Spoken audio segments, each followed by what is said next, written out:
ஹர ஹர சங்கர ஜய ஜய சங்கர ஹர ஹர சங்கர ஜய ஜய சங்கர. சுமங்கலி பூஜை பெரியவாளின் அற்புத பரிகாரம். கலியுகத்திற்கு உகந்த பூஜை சுமங்கலி பூஜை.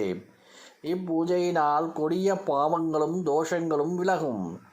இந்த பூஜையை பலரும் கூடி செய்ய முடியாவிட்டாலும் குறைந்தபட்சம் ஒவ்வொரு குடும்பத்திலும் சிறிய அளவிலாவது செய்ய வேண்டும் என்பது காஞ்சி பெரியவரின் விருப்பம்.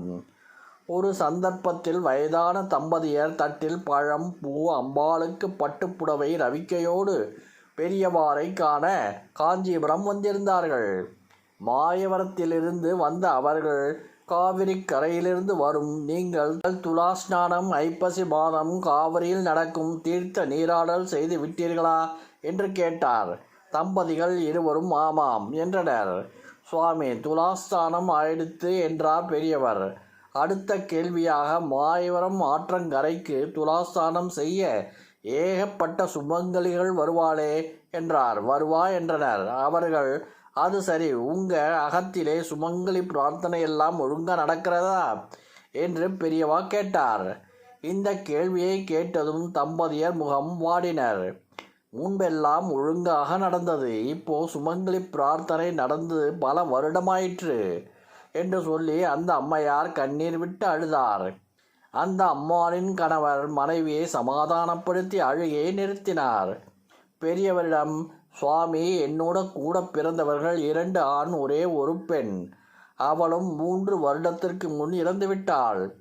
அதற்கு முன்பே சுமங்கலி பிரார்த்தனையை நடத்தாமல் விட்டுவிட்டோம். இப்போ எங்கள் குடும்பத்தில் வசதிக்கு எந்த குறைச்சலும் இல்லை. ஆனால் குடும்பத்தில் யாருக்கும் சுகமோ நிம்மதியோ இல்லை என 5 வயது பேரனுக்கு பேச்சு வரவில்லை. என் மூத்த நாட்டு பொண்ணுக்கோ மருமகள் இரத்த புற்றுநோய். மன நிம்மதி வேண்டியே உங்களை தரிசித்து வந்தோம் என்று சொல்லி முடித்தார். சற்று நேரம் மௌனம் காத்த பெரியவா, இப்போ என் முன் வைத்திருக்கும் பழம், பூதான் உங்களுக்கு கொடுக்கும் பிரசாதம். கொண்டு வந்த புடவையை மூத்த நாட்டு பொண்ணுக்கு கொடுத்து கட்டிக்க சொல்லுங்கள். இனிமேல் பட்டுப்புடவையே வேண்டாம், இது நல்லதல்ல, அது ஒன்றும் உசத்தியானது கிடையாது. ஆடம்பரம் நமக்கு எதுக்கு? குல தெய்வத்திற்கு கொண்டு வந்த பூவை போடுங்கோ.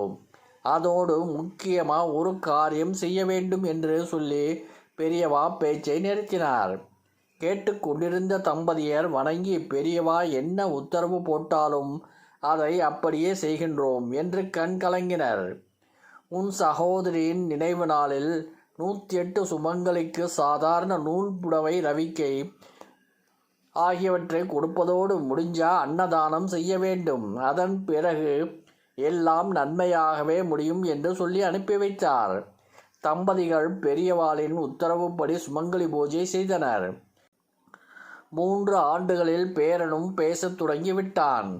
மூத்த மருமகளும் புற்றுநோயிலிருந்து முழுமையாக குணம் பெற்றார். பெரியவாளின் வழிகாட்டுதலால் அந்த குடும்பத்தில் மகிழ்ச்சி மலர்ந்தது. பெரியவா கடாட்சம் பரிபூரணம். ஹர ஹர சங்கர ஜய ஜய சங்கர ஹர ஹர சங்கர ஜய ஜய